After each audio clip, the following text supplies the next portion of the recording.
சொத்து வரி உயர்வு குறித்து சட்டப்பேரவையில் அதிமுக முன்னாள் அமைச்சர் SP வேலுமணி கேள்வி எழுப்பியதை அடுத்து சொத்து வரி ஏன் உயர்த்தப்பட்டது என அமைச்சர் KN நேரு விளக்கம் அளித்துள்ளார். பல தகவல்களை எமது செய்தியாளர் பாண்டியராஜன் வழங்க கேட்போம். பாண்டியராஜன், வணக்கம். மன்னிக்கவும், மாணிக்கம், இது தொடர்பான கூடுதல் விவரங்களை பதிவு பண்ணுங்க.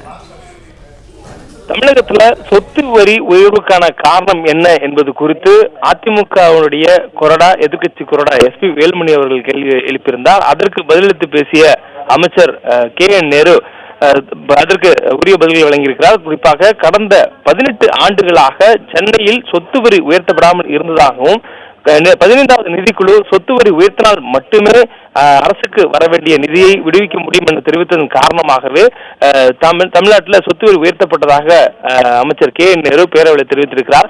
மேலும் அதிமுக ஆட்சி காலத்தில் 50%, 100%, 200% என சொத்து வரிகளை உயர்த்தி அதிமுக அறிவிப்பு வெளியிட்டிருந்தாகவும், குறிப்பாக 2018 அதிமுக அந்த அறிவிப்புகளை வெளியிட்டுவிட்டு பின்னர் தேர்தல் காரணமாக அந்த அறிவிப்புகளை பின் வாங்கியதாகவும் அவையில் அமைச்சர் KN நேரு தெரிவித்தார். அதனைத் தொடர்ந்து மீண்டும் ஆட்சிக்கு வந்த திமுக அரசு அந்த விகிதங்களை குறைத்து 25%, 50%, 100% என சீராக சொத்து வரியை உயர்த்தியதாகவும் தெரிவித்திருக்கிறார். மேலும் இந்த சொத்து வரி உயர்வுக்கு பின்னாலும் கூட சென்னை சொத்து வரி மற்ற பெருநகரங்களை விட குறைவாக இருப்பதாகவும் தெரிவித்திருக்கிறார். மேலும் 1000 சதுரடிக்கு மும்பையில் 10,271 ரூபாயும், கொல்கத்தாவில் 5,850 ரூபாயும், பெங்களூரில் 5,783 ரூபாயும், டெல்லியில் 1,302 ரூபாயும் வசூலிக்கப்படக்கூடிய சூழல்ல சென்னையில 570 ரூபாய் தான் வரியாக வசூலிக்கப்படுவதாக பேரவையில அமைச்சர் KN நேரு தெரிவித்திருக்கிறார்.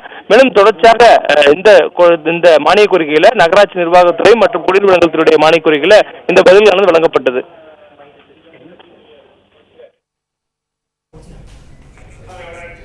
நன்றி மாணிக்கம், விரிவான தகவல்களுக்கு. பிளே ஸ்டோர் மற்றும் ஆப் ஸ்டோரில் இருந்து பாலிமர் செயலியை QR கோடு மூலம் பதிவிறக்கம் செய்யுங்கள். செய்திகளை உடனுக்குடன் பெறுங்கள்.